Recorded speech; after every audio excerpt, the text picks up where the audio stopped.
ನಾನು ಮಹಿಳಾ ಆಯೋಗದ ಅಧ್ಯಕ್ಷೆಗಿಂತ ನಿಮ್ಮಲ್ಲಿ ನಾನೊಬ್ಳು ಮಗಳು. ನೀವು ಏನ್ ಬೇಕಾದ್ ಹೇಳ್ಬೋದು ನನಗೆ. ನಮ್ಮ ಕೈಯಲ್ಲಿ ಏನಾಗುತ್ತೆ ಸರ್ಕಾರದ ಜೊತೆಯಲ್ಲಿ ನಿಮ್ಮ ಜೊತೆಯಲ್ಲಿ ಶಕ್ತಿಯಾಗಿ ನಿಂತ್ಕೊಳ್ತೀನಿ ಅಂತ ಮಾತ್ರ ಹೇಳ್ಬಲ್ಲೆ. ಬಹಳ ಹೆಮ್ಮೆ ವಿಚಾರ ಏನಂದ್ರೆ, ನಾನು 26 ಜಿಲ್ಲೆ ಕರ್ನಾಟಕದಲ್ಲಿ ಪ್ರವಾಸ ಮಾಡಿದ್ದೀನಿ. ತೃಪ್ತಿ ತಂದಂತ ಸ್ಪೆಷಲಿ ಉದ್ಯೋಗ ಖಾತ್ರಿ, ನರೇಗಾ ಕೆಲಸ ಮಾಡೋರು, ಕೂಲಿ ಕೆಲಸ ಮಾಡೋರು, ನನಗೆ ಸಾರ್ಥಕತೆಯ ಭಾವನೆ, ಈ ಒಂದು ಸರ್ಕಾರದ ಯೋಜನೆ ಜನರಿಗೆ ಮುಟ್ಟಿ ಆ ಜನರ ಒಂದು ನಗು, ಆ ಜನರ ಒಂದು ಬದುಕು, ಆಯಿ ಒಬ್ರು 80 ವರ್ಷ ಅನ್ಸ್ಕೊತೀನಿ, 1 ಲಕ್ಷ FD ಮಾಡಿದೆ ಆ ಉದ್ಯೋಗ ಖಾತ್ರಿಯಲ್ಲಿ ರೊಕ್ಕ ತಗೊಂಡು ಅಂತಂದಾಗ ಎಷ್ಟೊಂದು ಧನ್ಯತಾ ಭಾವನಾ ನನ್ನಲ್ಲಿ ಅಂತಂದ್ರೆ ನನ್ನ ಕಣ್ಣಲ್ಲಿ ನೀರು ತುಂಬಿದೆ ನಿಜವಾಗಿ. ಯಾಕೆ ಅಂದ್ರೆ ನಾನು ತುಂಬಾ ಜಿಲ್ಲೆ ಹೋಗಿದ್ದೀನಿ. ಎಲ್ಲಾ ಜಿಲ್ಲೆ ಈ ತರ ಆಗಬೇಕು, ಅದು ಬಹಳ ಮುಖ್ಯ. ಯಾಕೆಂದ್ರೆ ಸರ್ಕಾರ ಅಂದ್ರೆ ದೇವರು, ನಾವೆಲ್ಲ ಮಕ್ಕಳು. ಸರ್ಕಾರದ ಕೆಲಸಕ್ಕೆ ಬರೋರು, ಅದು ಅಧಿಕಾರಿಗಳಿರ್ಬೋದು, ಜನಪ್ರತಿನಿಧಿಗಳಿರ್ಬೋದು. ಸರ್ಕಾರದ ಕೆಲಸ ದೇವರ ಕೆಲಸ. ದೇವರು ಯಾರು? ಜನರು. ಆ ಜನರ ಸೇವೆ ಮಾಡಬೇಕು. ಬಹಳ ಹೆಮ್ಮೆ ತಂದಿದೆ ಗುಲ್ಬರ್ಗಾ ಜಿಲ್ಲೆಯ ಜಿಲ್ಲಾ ಪಂಚಾಯತ್ ಅಧಿಕಾರಿಗಳು, ಸಿಇಒ ಅವ್ರನ್ನ ಹಿಡ್ಕೊಂಡು, PDO ಅವ್ರನ್ನ ಹಿಡ್ಕೊಂಡು, ನಮ್ಮ ಎಲ್ಲ ಆ ಪಂಚಾಯತಿಲಿ ಬರುವಂತ ಎಲ್ಲ ಅಧಿಕಾರಿಗಳಿಗೂ ನಾನು ಧನ್ಯತೆಯನ್ನ ತಿಳ್ಕೊಳ್ಳಕ್ಕೆ ಇಷ್ಟಪಡ್ತೇನೆ. ಯಾಕೆಂದ್ರೆ ಎಷ್ಟು ಸಲ ನಾನು ಹೋಗಿ ಜಿಲ್ಲೆಗಳಲ್ಲಿ ಫೈಟ್ ಮಾಡಿದ್ದೀನಿ. ರಿವ್ಯೂ ಮಾಡಬೇಕಾದ್ರೆ DC, CEO ಅವ್ರ ಜೊತೆ, ಯಾಕ್ರಿ ಉದ್ಯೋಗ ಖಾತ್ರಿಯಲ್ಲಿ ನಮ್ಮ ಹೆಣ್ಮಕ್ಳಿಗೆ ಕೆಲಸ ಕೊಡೋದಿಲ್ಲ? ವರ್ಷಕ್ಕೆ 37,000 100 ದಿನ ಕೆಲಸ ಮಾಡಿದ್ರೆ, ಮೊದಲಿಗೆ 349 ರೂಪಾಯಿ ಇತ್ತು, ಈಗ ಮತ್ತೆ ಏಪ್ರಿಲ್ ಇಂದ ಸರ್ಕಾರ 370 ರೂಪಾಯಿ ಮಾಡಿದೆ. ಅಂತಂದ್ರೆ ಒಂದು ಮನೆಗೆ 37,000 ರೂಪಾಯಿ ಒಂದು ವರ್ಷಕ್ಕೆ ಸಿಗುತ್ತೆ ಅಂದಾಗ ಯಾಕೆ ನೀವು ಕೊಡೋದಿಲ್ಲ ಅಂತ ಬಹಳಷ್ಟು ನಾನು ಕಂಪ್ಲೇಂಟ್ಸ್ ರೇಸ್ ಮಾಡಿದ್ದೀನಿ. ಮತ್ತೆ ಸರ್ಕಾರಕ್ಕೂ ಸಹ ಬರೆದಿದ್ದೀನಿ. ಉದ್ಯೋಗ ಖಾತ್ರಿಯಲ್ಲಿ ಅದು ಪ್ರಮುಖವಾಗಿ ಮಹಿಳೆಯರಿಗೆ ಹೆಚ್ಚಿನ ಆದ್ಯತೆ ಕೊಡಬೇಕು ಅಂತ ಸಹ ಸರ್ಕಾರದಲ್ಲಿ ನಿಯಮ ಇದೆ. ಇವತ್ತು ಹೀಗೆಲ್ಲ ನೀವು ನಮ್ಮ ಮೀಡಿಯಾದವರು ಸಹ ಹಿಂಗ್ ತಿರುಗಿಸಿ ತೋರಿಸಬೇಕು. ಇವತ್ತು ಮುಕ್ಕಾಲು ಭಾಗ ಬರೀ ಮಹಿಳೆಯರು ನಮ್ಮ ಹೊನ್ನಕಿರಣಿ ಗುಲ್ಬರ್ಗಾ ಜಿಲ್ಲೆಯ ಗ್ರಾಮ ಪಂಚಾಯಿತಿಯಲ್ಲಿ ಇಷ್ಟೆಲ್ಲ ಕೆಲಸ ಮಾಡಿದಿರ, ಉದ್ಯೋಗ ಖಾತ್ರಿಯಲ್ಲಿ ಹಣವನ್ನ ಸಂಪಾದನೆ ಮಾಡಿದಿರ, ಆತ್ಮಾಭಿಮಾನ, ಗೌರವ ಎಷ್ಟು ಅಲ್ಲ. ಕಷ್ಟಪಟ್ಟು ರೊಕ್ಕ ಗಳಿಸಿ ಆ ಸರ್ಕಾರದ ಹಣ ಇದು ನಂದು ಅನ್ನೋ ಒಂದು ಆತ್ಮಾಭಿಮಾನ ನೀವು ಎಲ್ಲರಿಗೂ ತೋರಿಸ್ಕೊಂಡಿದ್ದೀರ. ಎಲ್ಲಿ ಹೋಗ್ಲಿ ಕಂಪ್ಲೇಂಟ್ ರೀ, ಎಲ್ಲಿ ನಾನು ಜಿಲ್ಲೆಗೆ ಹೋಗಿದ್ದೀನ್ರಿ, ಮೇಡಮ್ ಫೇಕ್ ಮಾಡ್ತಾರ್ರಿ, ಇಲ್ಲಿ ಸೈನ್ ಹಾಕ್ಸ್ಕೊಂಡು 200 ರೂಪಾಯಿ ಕೊಟ್ಟು ಕಳಿಸ್ತಾರ್ರಿ, ಅಕೌಂಟಿಗೆ ಬಂದ್ಮೇಲೆ ಅವ್ರ ಕಡೆ ಟ್ರಾನ್ಸ್ಫರ್ ಮಾಡಿಸ್ಕೊಂಡಿರ್ತಾರ್ರಿ, ಮೊದಲನೇ ಚೆಕ್ ಸೈನ್ ಮಾಡಿ ಇಸ್ಕೊಂಡ್ಬಿಟ್ಟಿರ್ತಾರ್ರಿ. ಎಷ್ಟು ಸುಳ್ಳು ಮಾಡಿ ಹಣವನ್ನ ಆ ಕೂಲಿ ಕಾರ್ಮಿಕರಿಗೆ ತಲುಪದೇ ಇರೋ ಹಾಗೆ ಬೇರೆ ಕಡೆ ಎಲ್ಲ ಕಂಪ್ಲೇಂಟ್ಸ್ ಆಗಿರೋದು ನನ್ನ ಗಮನಕ್ಕೆ ತಂದಿದ್ದಾರೆ. ಅಂತದ್ದು ಇಲ್ಲಿ ಹೊನ್ನಕಿರಣಿಯಲ್ಲಿ ಒಂದಿಷ್ಟು ಆಗದೆ ಇರೋಂಗೆ ಅಧಿಕಾರಿಗಳು ಮತ್ತೆ ನಮ್ಮ ಉದ್ಯೋಗ ಖಾತ್ರಿ ಕಾರ್ಮಿಕರು ನಡೆಸ್ಕೊಂಡು ಬಂದಿದ್ದೀರಾ ಅಂದ್ರೆ ನಿಜವಾಗ್ಲೂ ಸ್ಯಾಲ್ಯೂಟ್ ರೀ ನಿಮ್ಗೆಲ್ಲರಿಗೂ. ಈ ಗುಲ್ಬರ್ಗಾ ಜಿಲ್ಲೆಯ ಹೊನ್ನಕಿರಣಿ ಒಂದು ಮಾದರಿ ರೀ ಇಡೀ ರಾಜ್ಯಕ್ಕೆ. ಇವತ್ತು ಇಡೀ ರಾಜ್ಯದಲ್ಲಿ ಎಲ್ಲಾ ಗ್ರಾಮ ಪಂಚಾಯತಿಯಲ್ಲಿ ಎಲ್ಲಾ ಹಳ್ಳಿಗಳು ಇವತ್ತು ಅವರು ಉದ್ಯೋಗ ಖಾತ್ರಿಯಲ್ಲಿ ಹಣ ಪಡ್ಕೋಬೇಕ್ರಿ. ನೀವೆಲ್ಲ ಅವರಿಗೆ ರೋಲ್ ಮಾಡಲ್ ರೀ. ಹೊನ್ನಕಿರಣಿಲಿ ಯಾವ ತರ ಇವತ್ತು 100 ದಿನ ಕೆಲಸ ತಗೊಂಡು ಪ್ರತಿ ಮನೆಯಲ್ಲಿ 37,000 ರೂಪಾಯಿ ಸರ್ಕಾರದಿಂದ ಪಡ್ಕೋತಾ ಇದ್ದಾರೆ ಅಂದ್ರೆ ಅದು ಚಿಕ್ಕ ಮಾತಲ್ರಿ, ದೊಡ್ಡ ಮಾತ್ರಿ. ಎಲ್ಲ ಅಧಿಕಾರಿಗಳು ಕೆಟ್ಟವ್ರಲ್ರಿ, ಅಧಿಕಾರಿಗಳು ಒಳ್ಳೆಯವ್ರು ಇರ್ತಾರ್ರಿ.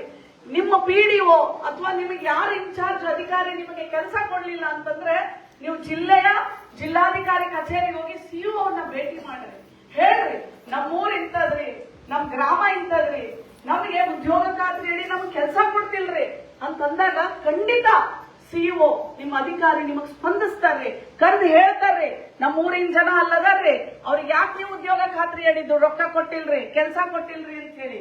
ಖಂಡಿತವಾಗ್ಲೂ ನಿಮಗೆ ಸಿಗತ್ತೆ. ಎಲ್ಲಿವರೆಗೂ ನೀವು ಮಾತಾಡಿ ಪಡ್ಕೊಳ್ಳೋದಿಲ್ಲ, ಎಲ್ಲಿವರೆಗೂ ನೀವು ಕೇಳೋದಿಲ್ಲ, ನಿಮ್ಗೇನು ಸಿಗೋದಿಲ್ರಿ. ಯಾಕೆ ಮಾತು ಹೇಳ್ತೀನಿ ಗೊತ್ತ್ರಿ? ನೀವು ಕೇಳಲಿಕ್ಕತ್ತೀರಿ, ನೀವು ಪಡ್ಕೊಳಕತ್ತೀರಿ, ಒಂದ್ ಕಿರಣಿ ಅಲ್ರಿ. ನೀವು ಮಾದರಿ ಆಗಿದ್ದೀರಿ. ಇವತ್ತಿಂದ ಕರ್ನಾಟಕದಲ್ಲಿ ನನ್ನನ್ನ ಪ್ರಾಬ್ಲಿ ಇದೆಲ್ಲ ನಮ್ಮ ಸೋಷಿಯಲ್ ಮೀಡಿಯಾದಲ್ಲೆಲ್ಲ ಹೋಗುತ್ತೆ. ನನ್ನನ್ನ ಈ ವೇದಿಕೆಯಲ್ಲಿ ನೋಡ್ತಾ ಇರೋ ಪ್ರತಿಯೊಂದು ಹಳ್ಳಿ ಜನನು ಉದ್ಯೋಗ ಖಾತ್ರಿ ಹೇಳಿ ಕೆಲಸ ಪಡ್ಕೋಬೇಕ್ರಿ. ಅದು ನಿಮ್ಮ ಹಕ್ಕ್ರಿ. ಇದು ಸರ್ಕಾರ ಕೊಡುವಂತ ನಿಮಗೋಸ್ಕರ. ಅಂದ್ರೆ ನಾವು ಮಳೆ ಇದ್ದಾಗ ರೈತರು ಕೆಲಸ ಮಾಡ್ತಿರ್ತಾರೆ. ಖಾಲಿ ಬೇಸಿಗೆಗಾಲದಲ್ಲಿ ಉಣ್ಲಿಕ್ಕೆ ತಿನ್ಲಿಕ್ಕೆ ಆ ರೈತ ಮಹಿಳೆಗೆ ಕಷ್ಟ ಆಗ್ತಿರ್ತೈತೆ ಅಂತ ಹೇಳಿ ಇದು ಮನ್ರೇಗಾ ಮನಮೋಹನ್ ಸಿಂಗ್ ಅವರು ಪ್ರಧಾನಮಂತ್ರಿ ಆಗಿದ್ದಾಗ ಇದನ್ನ ಕೂಲಿ ಕಾರ್ಮಿಕರಿಗೋಸ್ಕರ ತಂದಂತ ಒಂದು, ಅಂದ್ರೆ ಕೃಷಿ ಜೀವನ ನಡೆಸ್ತಾ ಇದ್ದಂತ ಜನರಿಗೆ ತಂದಂತ ಒಂದು ಸ್ಕೀಮ್ ರೀ. ಇವತ್ತು ಈ ಮಟ್ಟಕ್ಕೆ ನೀವು ನೋಡಿ, ಅದರಲ್ಲಿ ಎಷ್ಟೋ ಜನ ಮಕ್ಕಳನ್ನ ದೊಡ್ಡದಾಗಿ ಓದಿಸಿದ್ದಾರೆ. ಇಲ್ಲಿ ಬಂದಂತ ಮಗಳು 94% ಅದು ಉದ್ಯೋಗ ಖಾತ್ರಿಯಲ್ಲಿ ಇರುವಂತ ಒಬ್ಬ ಮಗಳು 94% ತಗೊಂಡಿದ್ದಾಳಂದ್ರೆ, ನಾನು ತಾಯಿಯಾಗಿ ಆ ಹೆಣ್ಣು ಮಗಳನ್ನು ಒಂದಿನ ಇದೇ ಜಿಲ್ಲೆಗೆ ಸಿಇಒ ಆಗಿ ಬರ್ಲಿ, ಇಡೀ ಜಿಲ್ಲೆಗೆ ಈ ತರ ಎಲ್ಲ ಉದ್ಯೋಗ ಖಾತ್ರಿ ಕರೆಕ್ಟ್ ಆಗಿ ನಡೀಲಿ ಕಾಯಮಾಗಿ ಅಂತ ಹೇಳಿ ಆ ಹೆಣ್ಣು ಮಗಳಿಗೆ ಹಾರೈಸ್ತೀನಿ. ನಿಮ್ ಮಕ್ಕಳನ್ನ ಓದ್ಬೇಕ್ರಿ, ಚಲೋ, ಅದು ಇಂಪಾರ್ಟೆಂಟ್ ರೀ. ರೊಕ್ಕ ತಗೊಂಡಿವಿ ಕರೆಕ್ಟ್, ಅದು ಏನಕ್ಕೆ ಉಪಯೋಗ ಮಾಡ್ತೀವಿ ಅದು ಬಹಳ ಇಂಪಾರ್ಟೆಂಟ್ ರೀ. ಗಂಡಸ್ ಮಕ್ಕಳು ಕುಡಿಯೋ ಚಟ ಇದ್ರೆ ಅದನ್ನ ಮಾತ್ರ ರೊಕ್ಕ ಮುಟ್ಟಬೇಡ್ರಿ. ಮತ್ತೆ ಆ ಹಣ ಬಹಳ ಕಷ್ಟಪಟ್ಟಿದ್ದು ಹಣ ರೀ, ಅದು ಒಳ್ಳೆದಕ್ಕೆ ಸಾರ್ಥಕತೆಯಾಗಿ ವಿನಿಯೋಗ ಆಗ್ಬೇಕ್ರಿ. ಈಗ ಇನ್ನೊಂದು ನಿಮ್ಮ ಬೇಡಿಕೆ ಏನಿತ್ತಂತಂದ್ರೆ, ಈಗ ಟೆಕ್ಸ್ಟೈಲ್ ಪಾರ್ಕ್ ಬರ್ತಾ ಇದೆ. 1,800 ಎಕರೆ, 1,000 ಎಷ್ಟಿದೆ ಗೊತ್ತಿಲ್ಲ ನನಗೆ, 1,000 ಮತ್ತೆ ಎಷ್ಟು ಎಕರೆ ಇದೆ. ಅಲ್ಲಿ ನೀವು ಒಂದು ಕೆರೆ ಕಟ್ಟುವಂತ ಕೆಲಸ ಮಾಡ್ತಾ ಇದ್ದೀರಾ ಅಂತ ಹೇಳಿದ್ರು. ಅದನ್ನ ನಾನು ಸಿಇಒ ಅವ್ರ ಜೊತೆ ಮಾತಾಡಿದೆ. ಅವ್ರು ಏನ್ ಹೇಳಿದ್ರಂದ್ರೆ, ಅವರು ಸ್ಯಾಟಲೈಟ್ ಸರ್ವೆ ಮಾಡ್ತಾರೆ ಆ ಟೆಕ್ಸ್ಟೈಲ್ ಪಾರ್ಕ್ ಕಟ್ಟೋರು. ಅದು ಏನಂತಂದ್ರೆ, ನೀವ್ ಏನಾದ್ರೂ ಅಲ್ಲಿ ಕೆಲಸ ಮಾಡ್ಬೇಕಾದ್ರೆ ಹಳ್ಳ ಅದು ಎಲ್ಲ ಆಗ್ದಾಗ ಅವ್ರಿಗೆ ಸ್ವಲ್ಪ ತೊಂದರೆ ಆಗತ್ತಂತೆ. ಅವರು ಒಂದು ಸರ್ವೆ ಮಾಡತನ ಮಾತ್ರ ನಿಮ್ಮ ಕೆಲಸ ನೀವು ನಿಲ್ಲಿಸಬೇಕು, ನಂತರ ನೀವು ಕೆರೆ ಕೆಲಸ ಪ್ರಾರಂಭ ಮಾಡಬಹುದು. ಯಾಕಂದ್ರೆ ಅವ್ರೆಲ್ಲ ಪರ್ಮಿಷನ್ ತಗೊಂಡಿದ್ದಾರೆ ಸರ್ಕಾರದವರು, ಸೊ ನಿಮಗ್ ತೊಂದರೆ ಆಗೋದಿಲ್ಲ ಅಂತ ಸಿಇಒ ಅವರು ಹೇಳಿದಾರಮ್ಮ. ಯಾಕೆಂದ್ರೆ ನೀರು ಬೇಕು, ಯಾವುದೇ ಒಂದು ಪಾರ್ಕ್ ಮಾಡ್ಲಿ, ಯಾವುದೇ ಒಂದು ಹಳ್ಳಿ ಇರ್ಲಿ, ಏನೇ ಉದ್ಧಾರ ಆಗಬೇಕು ಅಂದ್ರೆ ಕೆರೆ ಇಲ್ಲ ಅಂತಂದ್ರೆ ಉದ್ಧಾರ ಬದುಕಕ್ ಸಾಧ್ಯನಾ? ಇಲ್ಲ ಅಲ್ವಾ? ಸೊ ನೀವು ನೆಟ್ಟಿರೋ ಎಷ್ಟು ಸಾವಿರ ಗಿಡಗಳನ್ನ 60 ಅಲ್ಲ, ಆ ಪಾರ್ಕ್ ಸುತ್ತ ಕಟ್ಟಿದಿರಲ್ರಿ, ಅದು 1,00,000 ಮರಗಳನ್ನ ಆ ಟೆಕ್ಸ್ಟೈಲ್ ಪಾರ್ಕ್ ಸುತ್ತ ನೆಟ್ಟಿದಿರಲ್ರಿ. ಅದ್ ಏನ್ರಿ ಅದು? ಅದು ಟೆಕ್ಸ್ಟೈಲ್ ಪಾರ್ಕ್ ಮಾಡ್ತಾ ಇದಾರಲ್ಲ, ಅವ್ರ ಪುಣ್ಯ ರೀ ಅದು. ನಿಮ್ಮನ್ನೆಲ್ಲ ಕರೆದು ಆ ಪಾರ್ಕ್ನವರು ಅದೇನ್ ಕಟ್ತಾ ಇದಾರಲ್ಲ ಟೆಕ್ಸ್ಟೈಲ್ ಪಾರ್ಕ್ನವ್ರು, ನಿಮ್ಮನ್ನೆಲ್ಲ ಆರಾಧಿಸ್ಬೇಕು. ಅವತ್ತಿನ ದಿನ ಅಲ್ಲಿ ಕೆಲಸಕ್ಕೆ ನಮ್ಮ ಈ ಹೊನ್ನ ಕಿರಣಿ ಅವರನ್ನ ತಗೋಬೇಕು ಸಹ. ಅದು ಒಂದು ನೀವು ಆದ್ಯತೆ, ಯಾರೇ ನೀವು ಹೊರಗಡೆ ಅವರಿಗೆ ನೀವು ಕೊಟ್ಟಾಗ ಸರ್ಕಾರದ ಒಂದು ಪಾಲಿಸಿ ಆಗ್ಬೇಕ್ರಿ. ಆ ಊರಿನ ಎಲ್ಲಿ ಮಾಡ್ತಾರೆ ಅವರಿಗೆ ಆದ್ಯತೆ ಕೊಡುವ ಹಾಗೆ ನಾವು ಒಂದು ಕಾಂಟ್ರಾಕ್ಟ್ ಸೈನ್ ಮಾಡಿಸ್ಕೊಂಡು ಕೊಡ್ಬೇಕ್ರಿ. ಅವಾಗ ಮಾತ್ರ ಅದಕ್ಕೆ ನಿಜವಾದ ಒಂದು ಸಾರ್ಥಕತೆ ಅಂತ ಹೇಳಕ್ ಇಷ್ಟಪಡ್ತೀನಿ. ನಂತರ ನಿಮ್ದು ಅದು ಒಂದು ಐತ್ರಿ. ಮತ್ತ ನಿಮ್ಗೆಲ್ರಿಗೂ ಗೃಹಲಕ್ಷ್ಮಿ ಬರ್ತಾ ಇದೆಯಾ? ಗೃಹಲಕ್ಷ್ಮಿ 2,000 ರೂಪಾಯಿ ಬರ್ತಾವ್ರಿ. 2-3 ತಿಂಗಳು ಲೇಟ್ ಆಗ್ತಾವ್ರಿ, ಬಟ್ ಆಮೇಲೆ ಹಾಕ್ತಾರ್ರಿ. ಬಿಡುಗಡೆ ಇವತ್ತು ಆಗಿದೆ, ನಿಮ್ಮ ಅಕೌಂಟಿಗೆ ಬರ್ತದ್ರಿ. ಬರ್ತಾ ಇದೆ ಅಲ್ರಿ? ಬರ್ತಾ ಇದೆಯಾ? ಈ ಉದ್ಯೋಗ ಖಾತ್ರಿಯಲ್ಲೂ ಸಹ ವಿಧವಾ ಇರ್ತಾರ, ಮತ್ತೆ 60 ವರ್ಷದ ಮೇಲ್ಪಟ್ಟಿದ ಅಜ್ಜಿ ಇರ್ತಾರ, ತಾತ ಇರ್ತಾರೆ, ಅವರಿಗೆಲ್ಲರಿಗೂ 50% ಕೆಲಸ ಕನ್ಸೆಷನ್ ಇದೆ ರೀ. ನೀವು ಈಗ 100 ದಿನದಲ್ಲಿ ನೀವು 50 ದಿನ ಮಾಡಿದ್ರು 37,000, ಅಂದ್ರೆ 100 ದಿನದ ಲೆಕ್ಕ ಹಾಕಿ ನಿಮ್ಗೆ ಹಣ ಕೊಡ್ತಾರೆ. ಇದೆಲ್ಲ ಆ ತಾಯಿಗಿದೆ. ಮತ್ತೆ ಹ್ಯಾಂಡಿಕ್ಯಾಪ್ ಇದ್ರೆ ಅವ್ರಿಗೂ ಸಹ ಕನ್ಸೆಷನ್ ಇದೆ. 100 ದಿನ ಮಾಡ್ಬೇಕಂತೇನಿಲ್ರಿ ಅದರಲ್ಲಿ.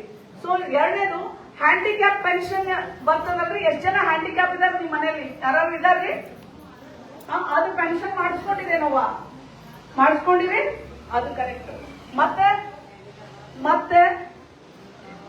ಇನ್ನು ಒಂದ್ ಏನಂತಂದ್ರೆ ನೀವು ಜಿಲ್ಲಾ ಪಂಚಾಯತ್ ಮತ್ತು ತಾಲೂಕ್ ಪಂಚಾಯತ್ ನಮ್ಮ ಪಿಡಿಒಗಳು ಮನೆಗಳು ಇಲ್ಲದೆ ಇರೋರಿಗೆ ಒಂದು ಗರೀಬ್ರು ಮನೆ ಕೆಳಗಡೆ ಮನೆ ಅರ್ಜಿನೂ ಹಾಕ್ಸ್ಕೋಬೇಕ್ರಿ. ಮಾಡಿಸ್ಕೊಂಡಿರಿ? ಅಂದ್ರೆ ಆ ತಾಯಿನೂ ಬಹಳ ಚಲೋ ಕೆಲಸ ಮಾಡ್ತಾಳಲ್ರಿ. ನೋಡ್ರಿ, ಎಲ್ಲಿ ಸರ್ಕಾರಿ ಅಧಿಕಾರಿಗೆ ಇಚ್ಛಾಶಕ್ತಿ ಇದೆ, ತಾಯಿ ಹೃದಯ ಇದೆ, ಅಲ್ಲಿ ನೋಡ್ರಿ ಈ ತರ ಸಕ್ಸಸ್ ಕಾಣ್ಬೋದು, ಯಶಸ್ ಕಾಣ್ಬೋದು. ಬಹಳ ಖುಷಿ ಆಯ್ತು. ಅದು ನನ್ನ ಗುಲ್ಬರ್ಗ ಜಿಲ್ಲೆ. ನಾನ್ ಸೊಸೇರಿ, ನಮ್ಮ ಮನೆ ಇಲ್ಲೇ ಶರಣಬಸವೇಶ್ವರನ ಗುಡಿ ಎದುರುಗಡೆ, ಹೋಟ್ಲ್ ಎದುರುಗಡೆ ಇರೋದು ಹಳೆ ಮನೆ. ನಾ 12 ವರ್ಷ ಗುಲ್ಬರ್ಗಕ್ಕೆ ಇದೀನ್ರಿ. ಈಗ ಬೆಂಗಳೂರಿಗೆ ಹೋಗಿನ್ರಿ. ನಿಮ್ಮೂರ್ ಮಗನ್ ನಾವು ಮದುವೆ ಮಾಡ್ಕೊಂಡಿದೀನ್ರಿ. ಹಾಗಾಗಿ ನಮ್ ಗುಲ್ಬರ್ಗ ಮಂದಿ ಚಲೋ ಇರ್ಬೇಕ್ರಿ, ಎಲ್ರು ಚಲೋ ಇರ್ಬೇಕ್ರಿ. ಆದ್ರೂ ಗುಲ್ಬರ್ಗ ಅಂದಾಗ ಸ್ವಲ್ಪ ಸ್ವಾರ್ಥ ನನಗೆ, ಯಾಕಂದ್ರೆ ನಾ ಸೊಸೇರಿ.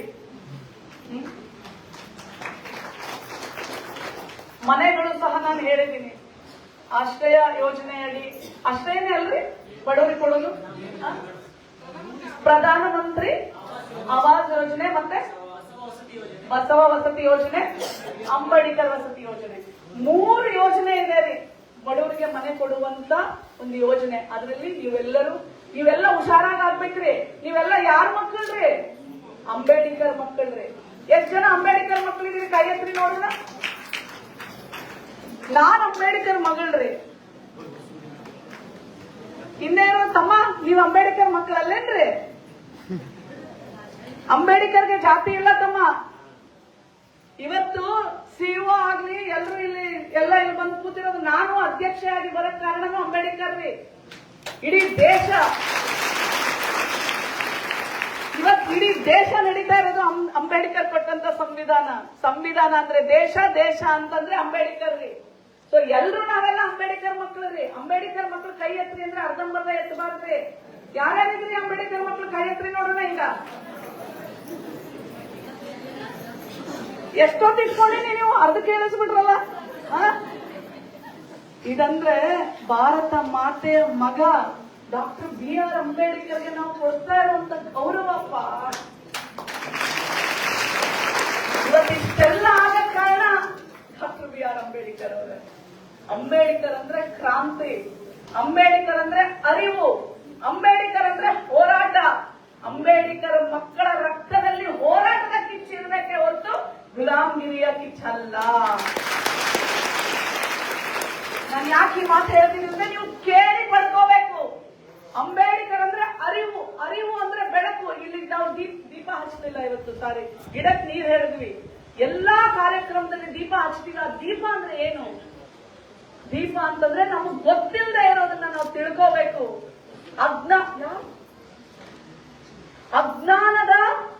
ಅಜ್ಞಾನವನ್ನ ಓಡಿಸಿ ಜ್ಞಾನವನ್ನ ಪಡ್ಕೋಬೇಕು. ನಿಮಗ್ ಗೊತ್ತಿಲ್ಲ ಅಂತಂದ್ರೆ ತಿಳ್ಕೋಬೇಕ್ರಿ. ನಾ ಎಷ್ಟೋ ಜನ ಕೇಳ್ತೀನಿ, ನಮ್ಗ್ ಬರೆಯಕ್ಕೆ ಓದಕ್ಕೆ ಬರಲ್ಲ ಅಂತಾರೆ. ಬಾಯೇನ್ ಮೂಗೇನು? ಕಿವಿಯೇನು ಕಿವುಡೇನು? ಕಣ್ಣೇನ್ ಕುರುಡೇನು? ಕೇಳಕ್ಕೆ ಬಾಯಿಲ್ವಾ?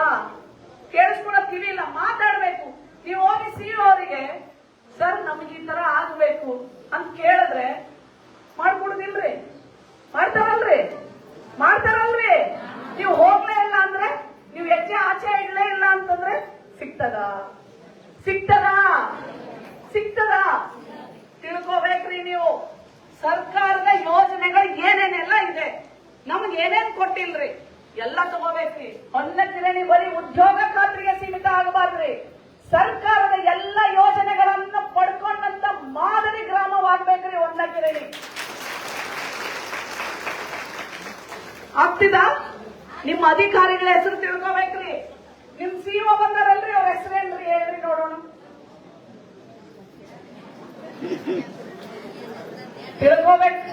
ನೀವೆಲ್ಲ ತಿಳ್ಕೋಬೇಕ್ರಿ. ನಿಮ್ CEO ಯಾರ್ರಿ? ಅವ್ರ ನಂಬರ್ ಏನ್ರಿ? ನಿಮ್ DC ಯಾರ್ರಿ? ಅವ್ರ ನಂಬರ್ ಏನ್ರಿ? ನಿಮ್ಮ ಗುಲ್ಬರ್ಗ ಜಿಲ್ಲೆಯ ಸೂಪರಿಂಟೆಂಡೆಂಟ್ ಆಫ್ ಪೊಲೀಸ್ ಅಧಿಕಾರಿ ಅವ್ರ ಹೆಸರೇನ್ರಿ? ಅವ್ರ ನಂಬರ್ ಏನ್ರಿ? ನಿಮ್ PDO ಹೆಸರೇನು? ನಿಮ್ PDO ನಂಬರ್ ಏನು? ಇದು ನಿಜವಾದಂತ ಅಂಬೇಡ್ಕರ್ನ ಬದುಕು, ಜೀವನ, ಆಚರಣೆ. ನೀವು ಎಲ್ಲಿವರೆಗೂ ತಿಳ್ಕೊಳ್ಳಲ್ಲ ನೋಡ್ರಿ.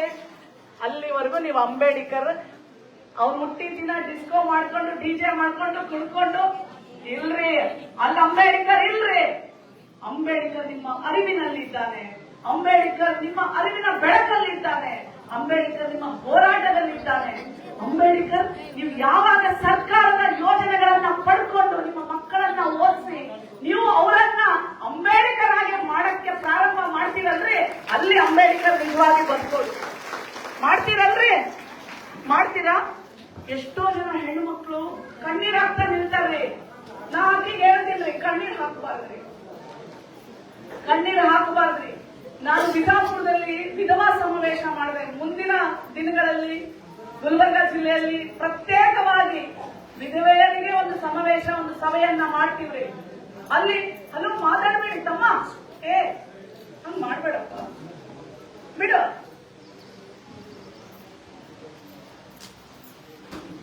ನಾನು 4 ದಿನ ಆಯ್ತಪ್ಪ ಬೆಂಗಳೂರು ಬಿಟ್ಟು. ನಿಮ್ ಸಲುವಾಗಿ ನಾ ಬಂದಿನಿ. ಮಧ್ಯ ಮಧ್ಯ ಇದು ಮಾಡ್ಬಾರ್ದ್ರಿ.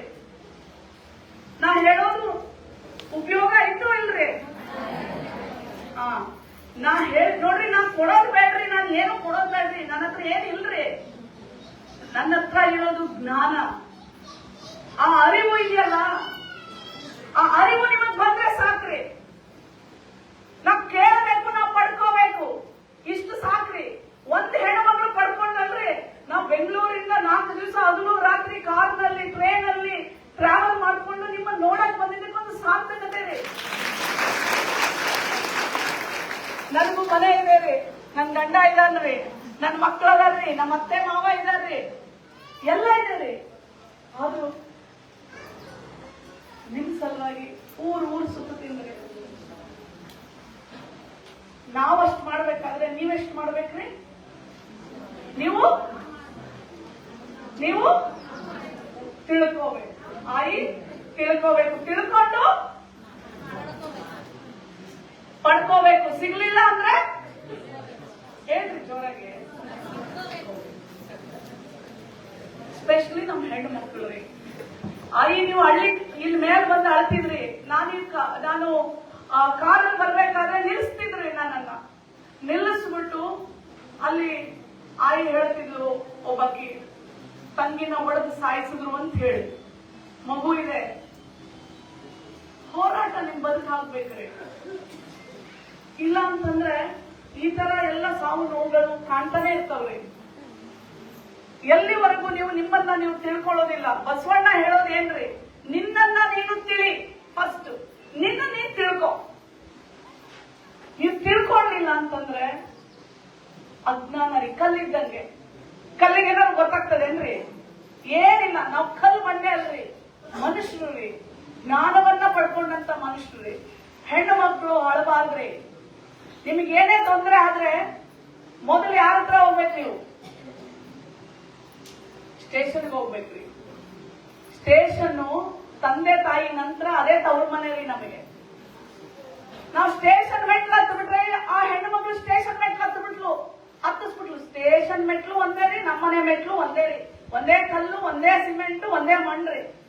ಸ್ಟೇಷನ್ ಇರೋದೇ ನಮ್ಮನ್ನ ಕಾಪಾಡ್ಲಿಕ್ಕೆ. ಸೊ ಯಾರು ತಪ್ಪು ತಿಳ್ಕೊಳ್ಬೇಡ್ರಿ. ಅಣ್ತಂದಿರು, ತಂದೆ ಅಣ್ತಂದಿರ ನಿಮ್ಮ ಹೆಣ್ಣು ಮಕ್ಳಿಗೆ ನೀವ್ ಯಾರಾದ್ರೂ ಹೊಡೆದ್ರಿ ಬಡದ್ರಿ ಅಂದ್ರೆ ಸ್ಟೇಷನ್ ಹೋದ್ರೆ ನೀವೇನ್ ಅನ್ಬೇಡ್ರಪ್ಪ. ಈಗ ತವ್ರ ಮನೆಯವ್ರು ಸ್ಪಂದಿಸ್ಲಿಲ್ಲ ಅಂದ್ರೆ ಸ್ಟೇಷನ್ಗೆ ಹೋಗ್ಬೇಕಲ್ರಿ. ಅವ್ರ ಮೇಲೆ ಅವ್ರು ಬಂದ್ರೆ ನಿಮಗ್ ಭಯ ಆಯ್ತು ಇಲ್ಲ? ಆಯ್ತು ಇಲ್ಲ? ಹಂಗಾಗಿ ನಿಮಗೆ ಸ್ವಲ್ಪ ಭಯ ಇರ್ಲಿ ಅಂತ ಅಷ್ಟೇ. ಮತ್ತೆ ನೀವು ಅಕ್ಕಿ ಕೇಳ್ರಿ, ಅಕ್ಕಿ ಮತ್ತೆ ಹೇಳ್ತಾಳೆ, ನನ್ನ ಗಂಡನ ಜೋಡಿನೇ ಇರ್ಬೇಕ್ರಿ ಮೇಡಮ್ ಅಂತ. ಏನವ ಬಡಿತಾನಂತೀಯಾ? ಸ್ಟೇಷನ್ಗೆ ಬಂದಿ ಇಲ್ರಿ, ಕರ್ದು ಅವ್ನಿಗೆ ಸ್ವಲ್ಪ ಬುದ್ಧಿ ಹೇಳ್ರಿ. ನನ್ ಗಂಡ ನನಗ್ ಬೇಕ್ರಿ, ನನ್ಗೆ 2 ಮಕ್ಳು ಅದಾರ್ರಿ, ಊಟ ಕೊಡಲ್ರಿ, ಬಟ್ಟೆ ಕೊಡ್ಸಲ್ರಿ, ನನ್ ಮಕ್ಳಿಗೆ ಶಾಲೆಗೆ ರೊಕ್ಕ ಕಟ್ಟಲ್ರಿ. ನಮ್ದು ಸಾಂತ್ವನ ಕೇಂದ್ರ ಇದೆ ರೀ, ಮಹಿಳಾ ಮತ್ತು ಮಕ್ಕಳ ಕಲ್ಯಾಣ ಇಲಾಖೆ ಅಧಿಕಾರಿ ಇದಾರ್ರಿ. ರಾಜ್ ಇಲ್ಲಿ ಬರ್ರಿ. ನಿಮ್ಮ ಗುಲ್ಬರ್ಗ ಜಿಲ್ಲೆಯ ಮಹಿಳಾ ಮತ್ತು ಮಕ್ಕಳ ಕಲ್ಯಾಣ ಇಲಾಖೆ ಅಧಿಕಾರಿ ಇವರು, ಗವರ್ಮೆಂಟ್ ಆಫೀಸರ್ ರೀ. ನೀವು ಸಿಡಿಪಿ ಅವರು ಯಾರು ಇಲಾಖೆ ಇಲ್ಲಿ ನಮ್ಮ 1ನೇ ಪಿರಿಯಡ್ ಯಾರು ಇನ್ಚಾರ್ಜ್ ಅದಾರಿ? ಬಂದಿದ್ದೀನಮ್ಮ, ಯಾವಾಗ ಮಾತಾಡಿದ್ದೀನಮ್ಮ ಇವ್ರ ಜೋಡಿ. ಇಷ್ಟು ಜನ ಹೆಣ್ಮಕ್ಳು ಬಂದಿದ್ದೀನವ, ಇನ್ ಮುಂದೆ ಬರ್ಬೇಕವ, ಬರ್ಬೇಕು ಅಷ್ಟೇ. ನೀವು ಕೇಳಲ್ರಿ, ಅವ್ರು ಬರಲ್ರಿ. ಇನ್ಮೇಲೆ ಏನ್ ಮಾಡ್ಬೇಕು ನೀವು? ಕೇಳಬೇಕ್ರಿ. ಇಲ್ಲ ಅಂತಂದ್ರೆ ನಿಮ್ ಸಿಇಒ ಇದಾರ್ರಿ. ಸಿಇಒ ತಂದೆ ಸಮಾನ ಒಂದು ಜಿಲ್ಲೆಗೆ. ಯಾವಾಗಲೂ ಸರ್ಕಾರದಲ್ಲಿ ಬರುವಂತ ಅಧಿಕಾರಿಗಳು ತಾಯಿ ಹೃದಯ ಇರಬೇಕು, ಇಚ್ಛಾಶಕ್ತಿ ಇರಬೇಕು. ಅಂತ ಅಧಿಕಾರಿಗಳನ್ನ ನೀವು ಪಡ್ಕೊಂಡ್ರೆ ನೀವು ಪುಣ್ಯವಂತರಿ. ಏನ್ರಿ ನೋಡ್ಕೊತೀರ ನಮ್ಮ ಮಹಿಳೆಯರನ್ನ? ಏನವ ವಿಸಿಟ್ ಮಾಡ್ತೀನವ, ನಾವು ಹೋದ್ಮೇಲೆ ನೀವೆಲ್ಲರೂ ಬಂದು ಕೂತು ಗ್ರಾಮ ಸಭೆ, ಮಹಿಳಾ ಗ್ರಾಮ ಸಭೆ ಮಾಡಿ ಆ ಹೆಣ್ಣು ಮಕ್ಕಳಿಗೆ ಏನೆಲ್ಲ ಸಿಗಬೇಕು, ಏನೆಲ್ಲ ತೊಂದರೆ ಇದೆ, ಅದು ಪೆನ್ಷನ್ ಇರ್ಲಿ, ಅವ್ರಿಗೆ ಯಾವುದೇ ಸಮಸ್ಯೆಗಳಿರ್ಲಿ, ಅದನ್ನೆಲ್ಲದಕ್ಕೂ ಸ್ಪಂದಿಸ್ಬೇಕು. ಓಕೆನಾ? ಅವ್ರು ಮಾಡಿ ನನಗೆ ಕಳಿಸ್ಬೇಕ್ರಿ. ನಾ ಹಂಗೆ ಹೋಗಲ್ರಿ. ನಾ ಹೋದ್ಮೇಲೆ ಮತ್ತೆ ಕೇಳ್ತೀನ್ರಿ, ರಿಪೋರ್ಟ್ ಹಾಕಿಲ್ಲ ಎಲ್ರಿ, ಫೋಟೋ ಹಾಕಿಲ್ಲ ಎಲ್ರಿ, ವಿಡಿಯೋ ಮಾಡಿಲ್ಲ ಎಲ್ರಿ, ನಮ್ಮ ಹೆಣ್ಮಕ್ಳು ಮಾತಾಡಿಲ್ಲ ಎಲ್ರಿ ಅಂತ ಕೇಳ್ತೀನ್ರಿ. ಆಯ್ತಾ? ಅದು ನೀವು ಕೇಳಿ ಪಡ್ಕೋಬೇಕಂತ ನಾ ಹೇಳೋದವ. ಮಾಡ್ತೀನಲ್ರಿ? ಇನ್ನೇನಾದ್ರೂ ನಿಮ್ಗೆ ಕೇಳೋದಿದ್ಯಾ? ಅವತ್ತೇ ನಿಮ್ಮ ಮೀಟಿಂಗ್ ಅಲ್ಲಿ ನೀವು ಕೇಳ್ಕೊಂಡ್ರೆ ನಿಮ್ಗೆ ಏನಾದ್ರು ತೊಂದರೆ ಇರಲಿ, ಮನೆಯಲ್ಲಿರೋರು ಮನೆ ಕೇಳ್ಬೋದ್ರಿ. ವಿಧವೆ ಪೋಷಕತ್ವ ಯೋಜನೆ ಇದೆ ರೀ ನಮ್ದ್ರಲ್ಲಿ. ತಾಯಿ ಇರ್ತಾಳ, 18 ವರ್ಷದ ಕೆಳಗೆ ಮಕ್ಕಳಿದ್ರೆ, ಗಂಡ ಸತ್ತೋಗಿದ್ರೆ ಪ್ರತಿ ತಿಂಗಳ 4,000 ಮಗುವಿಗೆ ಓದಿಸ್ಲಿಕ್ಕೆ ಅಕೌಂಟಿಗೆ ಹಾಕ್ತಾರ್ರಿ. ಅದನ್ನೆಲ್ಲ ಅರ್ಜಿ ತುಂಬಿಸ್ಕೋಬೇಕು. ನೀವೆಲ್ಲ ತಿಳ್ಕೊಂಡ್ರೆ ಪಡ್ಕೋಬಹುದ್ರಿ. ನಿಮ್ ಮನೆ ಬಾಗಿಲಿಗೆ ಬಂದು ಕೊಡೋದಿಲ್ರಿ ಯಾರು. ಆಕ್ಚುಲಿ ಕೊಡ್ಬೇಕ್ರಿ. ಎಲ್ಲಿವರೆಗೂ ಕೊಡೋದಿಲ್ಲ ಗೊತ್ತಿರಿ, ನೀವು ಎಲ್ಲಿವರೆಗೂ ಹುಷಾರಾಗೋದಿಲ್ಲ ಅಲ್ಲಿವರೆಗೂ. ನೀವೆಲ್ಲ ಯಾರ ಮಕ್ಕಳಾಗಬೇಕಂತ ಹೇಳಿದೀನಿ. ಅವಾಗ ಅಂಬೇಡ್ಕರ್ನ ಹೆಸರು ಹೇಳಿದ್ರೆ ವಿಧಾನಸೌಧಕ್ಕೆ ಕೇಳಿಸ್ಬೇಕ್ರಿ. ಯಾರ ಮಕ್ಕಳ್ರಿ ನೀವೆಲ್ಲ? ಇಲ್ರಿ, ಅವಾಜ್ ಇಲ್ರಿ. ಅಂಬೇಡ್ಕರ್ ಅಂತ ಒಂದು ಹೆಸರು ಹೇಳಿದ ತಕ್ಷಣನೇ ಒಂದು ಹೊಸ ಕ್ರಾಂತಿಯ ಬೆಳಕು ಇಡೀ ಮೈಯಲ್ಲಿ ಸಂಚಲನ ಆಗ್ಬೇಕ್ರಿ. ಯಾರ ಮಕ್ಕಳ್ರಿ ನೀವೆಲ್ಲ? ಇಲ್ರಿ. ಹಿಂದೆಗಡೆಯಿಂದ ಅಜ್ಜ, ಅಣ್ಣ, ತಮ್ಮ ಯಾರು ಮಾತೇ ಇಲ್ಲಲ್ರಿ. ಕಾಕ, ಹೇ ತಮ್ಮ ಹೇಳ್ರು, ನಿನ್ನ ಅವಾಜೇ ಇಲ್ಲ. ಯಾರ ಮಕ್ಕಳ್ರಿ ನೀವೆಲ್ಲ? ಅಂಬೇಡ್ಕರ್ ಮಕ್ಕಳು. ಅಂಬೇಡ್ಕರ್ ಮಕ್ಕಳು ಅಂದ್ರೆ ಕ್ರಾಂತಿ, ಹೋರಾಟ, ಅರಿವು. ಗೊತ್ತಾಯ್ತಾ? Thank you.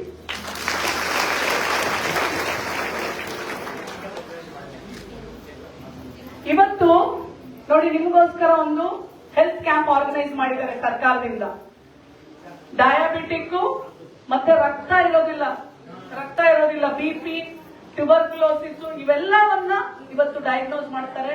ನೀವು ಅದನ್ನೆಲ್ಲ ಮಾಡಿಸ್ಕೋಬೇಕ್ರಿ. ಅವಾಗ ಮಾಡಿಸ್ಕೋತೀರಿ? ನಿಮ್ ಸಲುವಾಗಿ ಒಂದು ಸಭೆನೂ ಆರ್ಗನೈಸ್ ಮಾಡ್ತಾರ್ರಿ. ನೀವೆಲ್ಲ ಅದಕ್ಕೆ ನಿಮ್ಗೆ ಏನಾದ್ರು ಸಮಸ್ಯೆ ಇದ್ರೆ ನೀವು ಕೇಳಿ ಪಡ್ಕೋಬಹುದ್ರಿ. ಆಯ್ತ್ರಿ? ನಿಮ್ ಸಿಇಒ ಹೆಸರು ಕೇಳಿಲ್ಲಲ್ರಿ?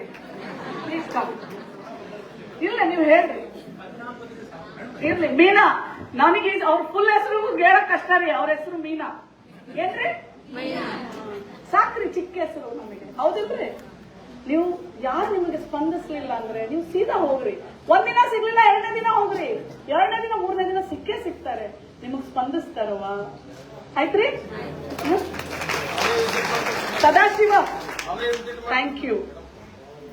ನನ್ನನ್ನ ರೋಡಲ್ಲಿ ಹೋಗ್ತಾ ಇದೆ, ನನ್ನ ಬಿಜಾಪುರಕ್ಕೆ ಅಡ್ಡ ಹಾಕಿ ನಿಲ್ಲಿಸಿ, ಮೇಡಮ್ ನಮ್ದೊಂದು ಕಾರ್ಯಕ್ರಮ ಇದೆ, ನೀವು ಬರ್ಲೇಬೇಕು ಅಂತ ಸತತ ನನ್ನ ಬೆನ್ನು ಬಿದ್ದು ನನ್ನನ್ನು ಫಾಲೋ ಅಪ್ ಮಾಡಿ ಕರೆಸ್ದ. ನನ್ನ ಮಗನ ಸಮಾನ ರೀ. ಆಯ್ತ್ರಿ, ಥ್ಯಾಂಕ್ ಯು. ಮೇಡಮ್ ಅವ್ರ ಕಾಯಕ ಬಂಧುಗಳಿಗೆ ಹೊಸ ಮಂದಿ ಒಂದ್ ಸ್ವಲ್ಪ ಶಾಲ ಚಲೋ. ಬರ್ರಿ ಎಲ್ಲರೂ ಬರ ಒಬ್ರೊಬ್ರ ಲೈನ್ ಬರ್ರಿ, ಪಟ್ ಬರ್ರಿ. ಹಂಗೆ ಸರ್, ನಮ್ AW ಸರ್ ಬಂದಾರಿ. ಸರ್ ಬರ್ರಿ ನೀವು. ಸರ್ ಮ್ಯಾನೇಜರ್ ಸರ್ ಬರ್ರಿ. ಸರ್